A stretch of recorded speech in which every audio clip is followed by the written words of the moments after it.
Hello everyone, welcome back to positive thoughts. ఈరోజు ఈ వీడియోలో లైఫ్లో డబ్బు ప్రవాహం ఎక్కువగా ఉండాలి అంటే మీ ఆలోచనలు ఎలా ఉండాలి, అలాగే మీలో ఉన్న నమ్మకాలను ఎలా పోగొట్టుకోవాలి, ఏ విధంగా మీరు డబ్బుని ఆకర్షించాలి, ఏ విధంగా మీరు డబ్బుని ప్రేమిస్తే, డబ్బుని గౌరవిస్తే మీ లైఫ్లోకి డబ్బు ప్రవాహం అనేది ఉంటుంది అన్న విషయాన్ని చాలా క్లియర్గా కొన్ని స్టోరీస్ రూపంలో చెబుతాను. ఈ వీడియోని చివరి వరకు స్కిప్ కాకుండా చూడండి. నా పేరు వెంకట్, విశ్వమణి వెంకట్. నేను లా ఆఫ్ అట్రాక్షన్ కోచ్, అలాగే హోపోనోపోనో హీలర్ని. ఎవరికైనా లా ఆఫ్ అట్రాక్షన్ నేర్చుకోవాలి, జీవితాన్ని అద్భుతంగా మార్చుకోవాలనుకునే వాళ్ళు ఇక్కడ స్క్రీన్ పైన కనిపిస్తున్న నెంబర్ కాంటాక్ట్ చేయండి. Thank you universe. Law of attraction ప్రకారం డబ్బుని ఆకర్షించాలంటే డబ్బు పట్ల మీకు ఉన్న ఆలోచనలు మారాలి అని చాలా వీడియోలో మనం చెప్పుకోవడం జరిగింది.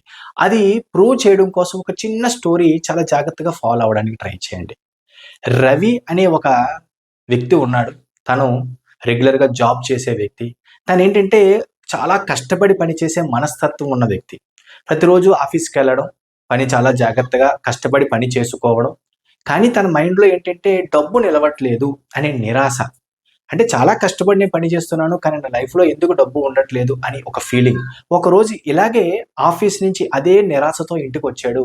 ఇంటికి వచ్చి చూస్తే తన అరమరాల్లో ఏదో ఒక పాత ట్రంకు పెట్టెలో ఒక పాత పర్స్ ఒకటి కనిపించింది. ఆ పర్స్‌లో ఏంటంటే ఒక వైట్ పేపర్ రాసి ఉంది. తన తండ్రి రాసిన ఒక పేపర్.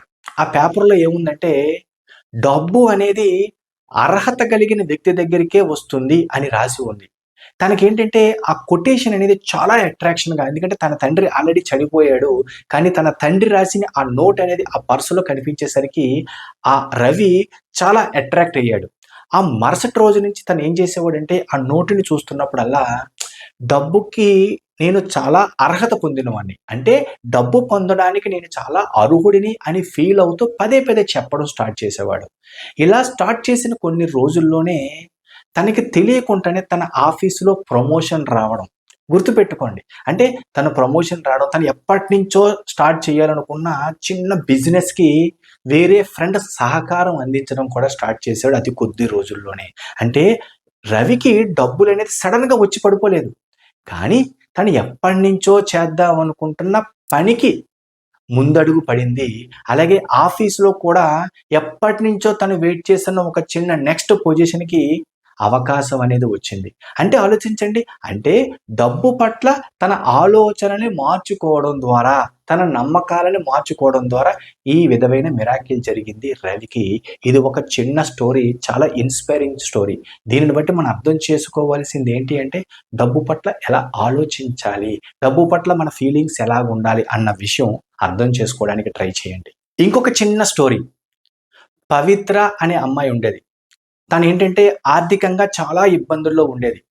ఆర్థికంగా చాలా ఇబ్బందులతో ఉంటూ, ఈవెన్ ఫ్యామిలీ కూడా చాలా పేద ఫ్యామిలీ. కానీ తనకేంటంటే ఏదో తెలియని ధైర్యం. తన దగ్గరేంటంటే ఒకసారి పర్సులో చూస్తే కేవలం రూ. 10 మాత్రమే ఉన్నాయి. కేవలం రూ. 10 ఉన్నాయి. ఆర్థికంగా చాలా డౌన్‌గా ఉన్న అమ్మాయి. తనేం చేసిందంటే ఎక్కడో ఎవరో చెప్పిన మాట వినడమో, ఏదో వీడియో ద్వారా తెలుసుకున్న విషయమో ఏం చేసిందంటే తను ఆ రూ. 10ని ఆశీర్వదించాలి. అంటే తన దగ్గర ఉన్న రూ. 10కి ఒక గౌరవంగా, ఒక ప్రేమగా చూడాలని రూ. 10కి కృతజ్ఞతలు చెప్పింది. ఆ మరుసటి రోజు ఏంటంటే తను ఆఫీస్‌కి వెళుతూ, అలా నడుచుకుంటూ తను పనిచేస్తున్న ఆఫీస్‌కి వెళుతూ ఏం చేసిందంటే, ఆ రూ. 10తో ఒక పెన్ను కొన్నది. అంటే తన ఆఫీస్‌లో పని చేసుకోవడానికి రూ. 10తో ఒక పెన్ను కొన్నది. ఆ పెన్నుతో ఆఫీస్‌లోకి వెళ్లి తను వర్క్ చేస్తూ, అంటే తనొక మంచి హ్యాండ్ రైటింగ్, ఏదో వర్క్ చేస్తూ ఏదో రాస్తుంది. రాస్తున్న టైంలో ఆ రోజు సాయంత్రం ఆఫీస్ నుంచి ఇంటికెళ్ళిపోదాం అనుకునే టైంలో ఏదో రాస్తూ ఉంటే, తన బాస్ అటు వెళ్తూ ఆమె రాస్తున్న రాట చూసాడు. చూసి ఆ రైటింగ్‌కి, ఆమె రాసే విధానానికి ఇంప్రెస్ అయ్యి, తన నెక్స్ట్ ప్రాజెక్ట్‌లో ఈమెకి కొంచెం ఎక్కువ సాలరీతో అవకాశం అనేది ఇచ్చాడు. చూడండి. అంటే నా దగ్గర రూ. 10 ఉన్నాయి. ఏంటి నా జీవితం అనుకోకుండా ఉన్న డబ్బుని ఆశీర్వదిస్తూ, కృతజ్ఞతలు చెప్పుకుంటూ ఆమె ఆ రూ. 10తో ఒక పెన్ను కొన్నది. దాని ద్వారా ఎంత అద్భుతమైన అవకాశం వచ్చింది. అంటే ఎక్కడ కూడా డబ్బుని ప్రేమించడం, డబ్బు పట్ల ఒక మంచి అనుభూతిని కలిగి ఉండడమే కదా! ఇవి చాలా ఇంపార్టెంట్. ఇప్పటికి కూడా చాలామంది ఉన్న దానికి కృతజ్ఞత లేకుండా లేని దాని వైపు పరిగెట్టడం వలన మాత్రమే డబ్బుని ఆకర్షించుకోలేకపోతున్నారు లైఫ్‌లోకి. ఈ ఒక్క విషయాన్ని అర్థం చేసుకోవడానికి ట్రై చేయండి. ఇవన్నీ ఏంటంటే నెగెటివ్ బిలీఫ్స్. అంటే డబ్బుని ఆకర్షించాలి అంటే మీ నమ్మకాలు మారాలా వద్దా డబ్బు పట్ల అన్న విషయం మీద ఫోకస్ పెట్టండి చాలు. ఇంకొక స్మాల్ స్టోరీ. సుధీర్ అనే ఒక అబ్బాయి ఉండేవాడు. తనకేంటంటే డబ్బుని ఎక్కువగా సంపాదించాలి, డబ్బుని ఎక్కువగా పొందాలి, కోటీశ్వరుని అవ్వాలి అని కోరిక. కానీ తనకి ఎక్కడి నుంచి మొదలుపెట్టాలో తెలీదు. ఒకరోజు ఏం చేశాడంటే తన దగ్గర ఉన్న చిన్న ఖాళీ బాటిల్ ఒకటి తీసుకొని తన ఇంటిలో ఒక ప్లేస్‌లో పెట్టి ఒక రూ. 50 నోటు, ఒక 50 రూపీస్ తీసి ఆ డబ్బాలో వేస్తూ థాంక్ యూ అంటే నేను అధిక సమృద్ధిని ఆకర్షించినందుకు విశ్వానికి కృతజ్ఞతలు అని కృతజ్ఞతతో అందులో రూ. 50 వేశాడు మొదటి రోజు.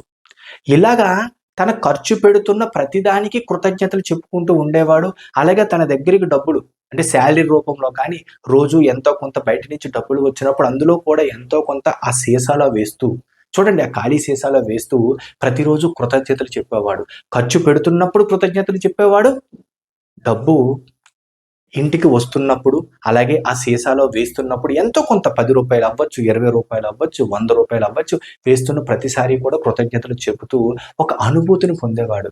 ఇలా స్టార్ట్ చేసిన కొన్ని రోజుల్లోనే 3 నెలలు తిరగకుండానే సీసాలోని ఆల్మోస్ట్ ఒక 20,000 పైనే ఎక్కువ అమౌంట్ జమయ్యింది.